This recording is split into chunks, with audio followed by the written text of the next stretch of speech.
Welcome back. The question today is housing affordability dead? I just read this article this week. It said housing affordability is Gen Z's top voting issue, outweighing abortion rights and the economy. Redfin survey. More than 9 in 10, 91% of adult Gen Zers say housing affordability is important when considering who they'll vote for in the upcoming presidential election, making it a top issue for the generation. Because Gen Zers are more likely to rate housing affordability more important than any other issues talked about: economy, gun rights, democracy, or even foreign wars. So again, when we talk through is housing affordability dead, what we really need to unbox is a far bigger discussion as a country. We're talking about what is affordability and going through all these different pieces of information for you. Because one of the things I'm a champion of is, again, taking national headlines and boiling it down to your specific home and town. Because everything in the news is to gain your attention and to make you think the world is not going in the right direction. Things aren't as good as they're supposed to be. So if you're a Gen Zer watching this video, pay attention, because I'm going to cover a lot of ground in this clip. So again, the question is always the same. Is it dead, right? How can government fix housing with a variety of changes and policies to help you? Because one of the things I want to cover today as we talk through this is how people see the economy. Because when you hear 91% of people think affordability in housing is done, it can't come back, you know there's a problem there. But when I dug deeper, I come up with this discussion which says this: how do homeowners versus renters see the economy? Because one of the things I think about with that research is, if you're renting an apartment and since 2020 to 2024, you've seen a massive increase of over 20% in your rate go up, you're going to be frustrated with the rental experience. And then when you go to look at a house, you say it costs me more money to buy a house than it does to rent. So again, when you look at it at the top level, it's hard to make a good decision for yourself. So I want to cover a lot of ground in today's call, or in today's presentation. Because here's a funny thing. The Oracle of Omaha, and if you don't know who that is, that's Warren Buffett, has consistently ranked his home purchase as the third best investment he has ever made.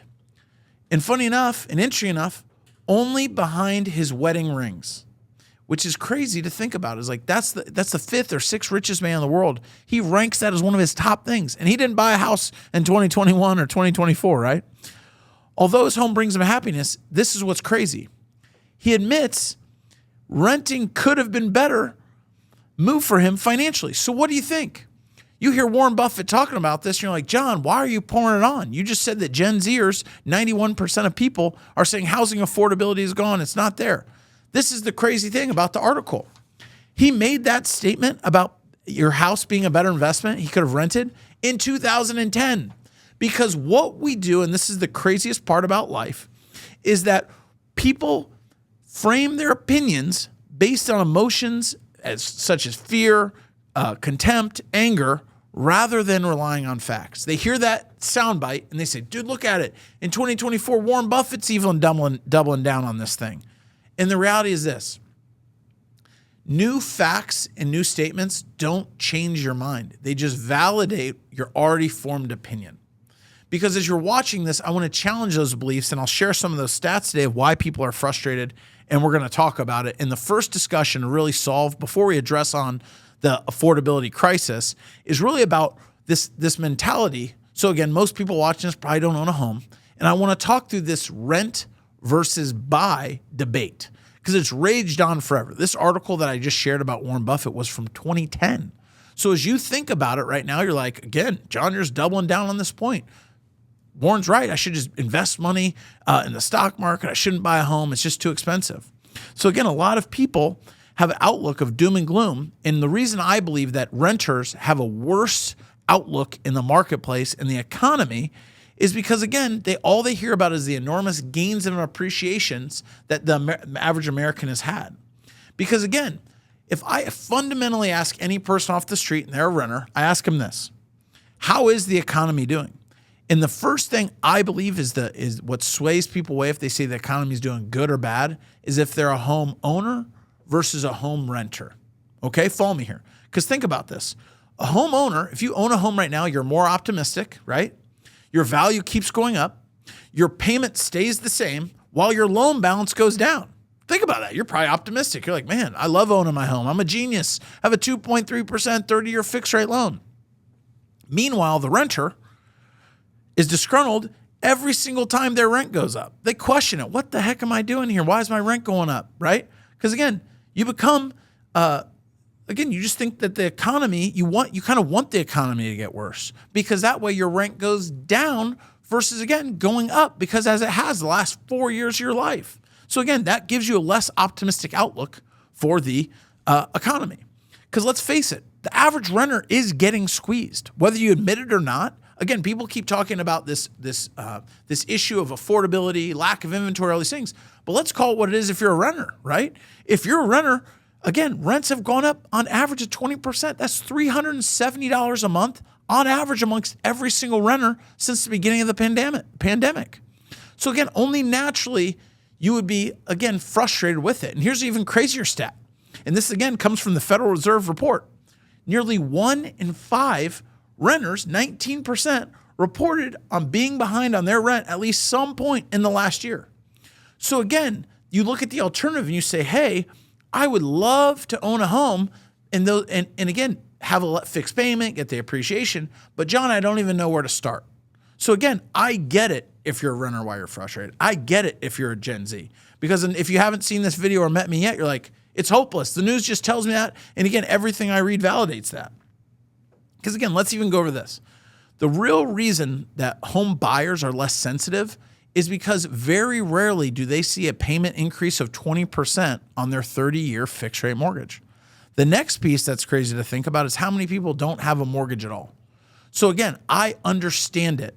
Again, where you can be kind of cynical about being a renter and being frustrated with the economy and things going on, while being a homeowner, you'd be, again, more optimistic. Because here's what I'll tell you. The real reason, if we look at the data of why homeowners are in a better spot, is if you bought prior to the pandemic, 60% of all homeowners could have refinanced in 2020 and 2021. Again, the next piece is what's a great stat is, meanwhile, the median home price has increased 40% from January 1st to June 1st, 2024. And the average homeowner has $206,000 per borrower, per homeowner, in tappable equity. So the combo of lowering your monthly payment and then seeing your home equity grow naturally makes you feel much better. So again, there's a data point, which I'll show you guys, which is that, again, because debt is fixed and your value keeps going up, that equity appreciation is very real. And if you look at our country's net worth, our value, our wealth, it's at the highest point it's ever been, principally because of this home ownership. So when we talk through this and we talk through this predictions about what's to change at this point in the video, you have to say, John, you're doubling down on why I shouldn't be optimistic. You're doubling down on all the reasons why I'll never be able to buy a home. And here's my issue with that mentality. Two things. Is it true? Will you truly never be able to buy a home? Because again, Zillow published a report of all the Zillow leads they have, which a Zillow lead is an inquiry to buy a home. Over the 2-year period, more than 50% of those people ended up buying. If you look at the marketplace, more than 43% of all new homes purchased in 2023 were first-time home buyers. So again, back to that point, when you hear those stats, it's one of two things. You say, John, this isn't true, or that's the difference. Well, let's talk through some more data.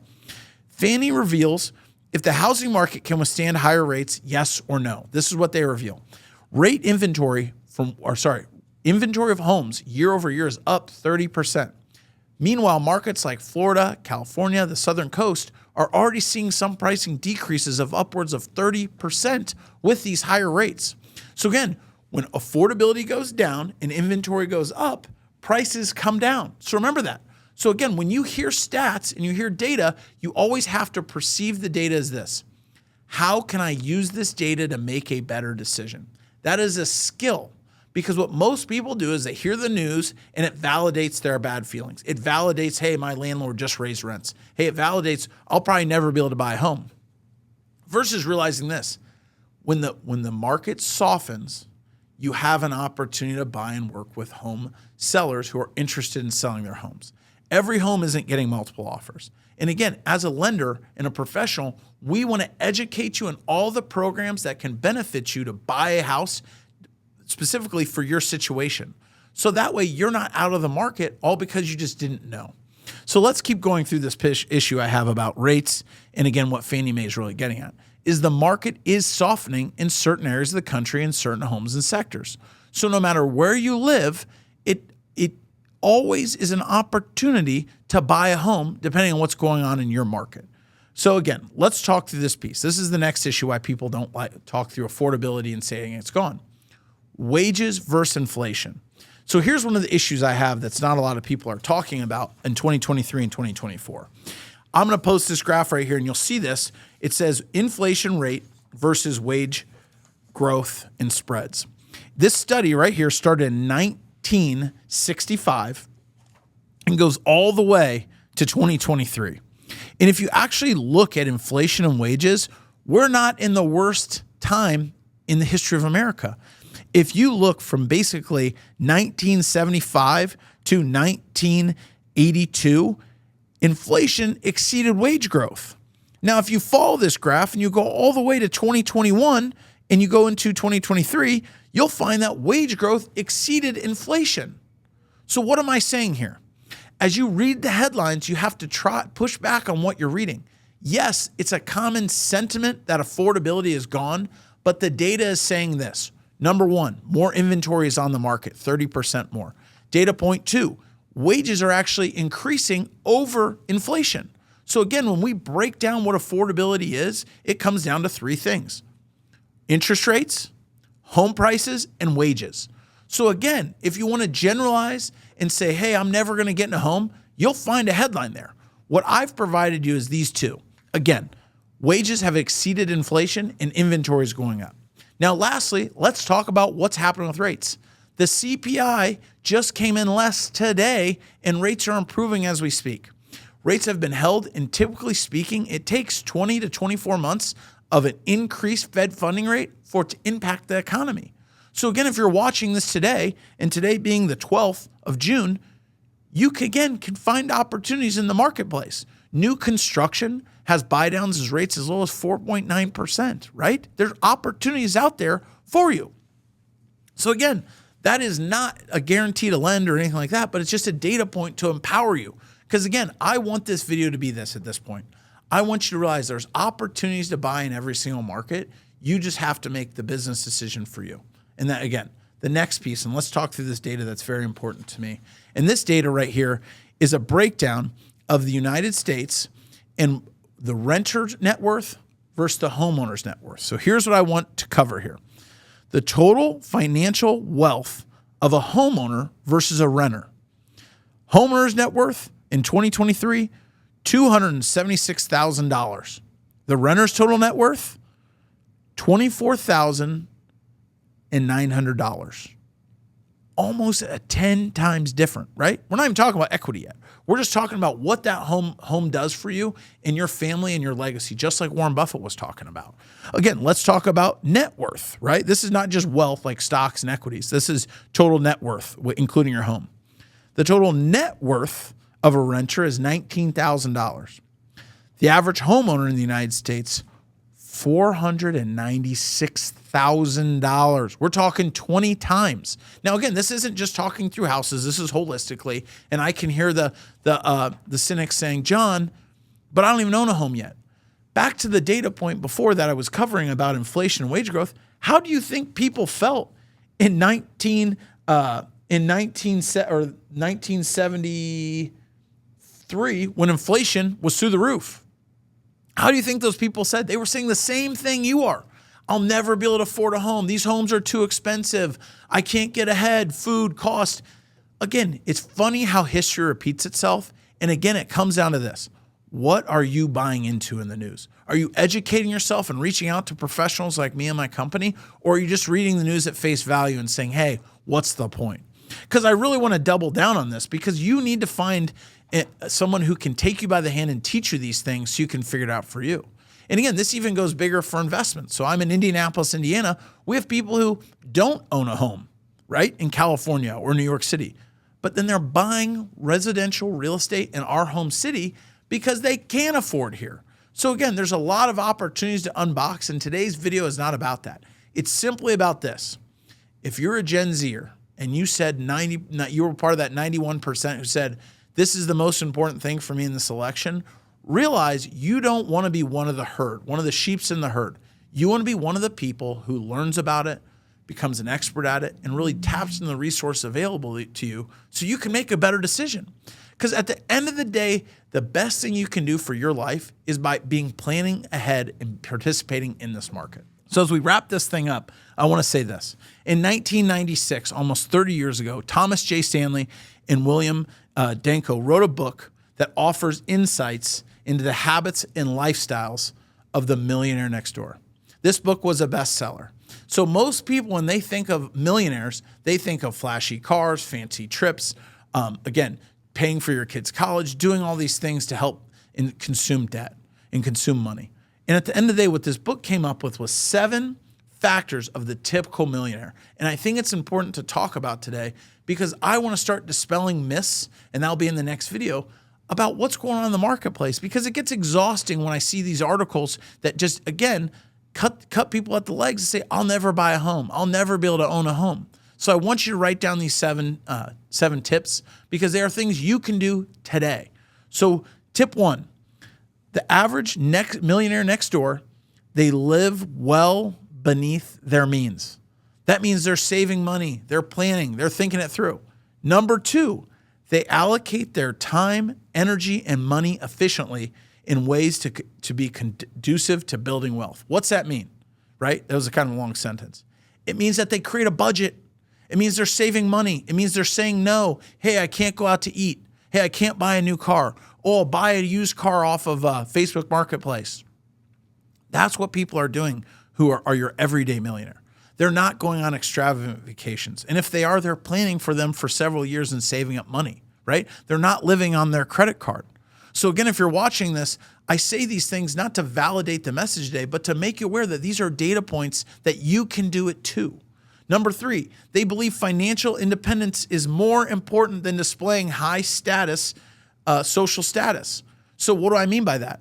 We live in an era where everyone compares and contrasts, right? Your neighbor or friend, right? The keeping up with the Joneses is how you benchmark if you're doing better or worse in life, right? You always look to that ideal, that perfect life to judge what you're doing. How am I doing in my career?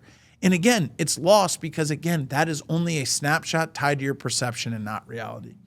Number 4, and this is a hard one for a lot of Gen Zers who think, oh, my friend bought their house because their parents did it for them. Here's what it is. The millionaire next door, their parents did not provide economic outpatient care, i.e., they got no inheritance. Their parents aren't paying their bills. They're just like you, trying to figure it out on their own, pull themselves up by their bootstraps, whatever you want to call it, and figure it out. Number 5, if you're an adult watching this, the millionaire next door, their adult children are economically sufficient. They're not putting their kids on financially, right? They're saying, hey, you're grown, figure it out, right? Again, to the seniors and people with older children. Number 6, they're proficient in targeting market opportunities. And this one is one I love because here's what's actually happening in real estate. When you know the masses are pulling out and saying, I can't buy, that's what you call, again, going the inverse of what the market's doing. Because if you look at the big real estate funds right now, they're buying massive amounts of real estate. Blackstone just bought a bunch of apartments in Florida because they said this is a great deal and it's a great time to buy.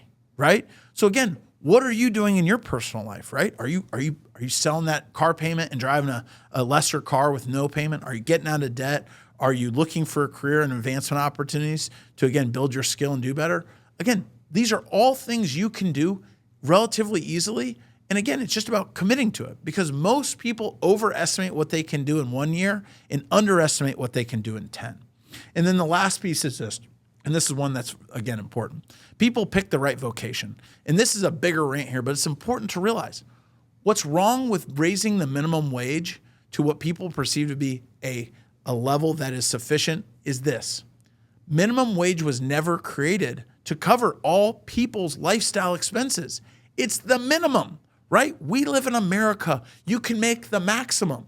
So the minimum is the starting point. If you know any hardworking, diligent employee, their company wants them to succeed. They want to pay them more. They want more responsibility. That's the same reason why people who work at fast food right now, who are 15 years old and hard workers, might be making upwards of $20 because that company needs them. And this fundamentally what it comes down to.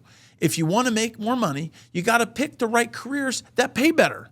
It's not the government, it's not your parents, it's not your employer's job to create those opportunities for you. It's you. So again, as we close this video out, and if you are a Gen Zer, I want to know this. There is hope to buy, right? DM me to this message and I'll help you out and connect you with some of my team because we can come up with plans and strategies to help you. So again, John Murphy signing off and closing out.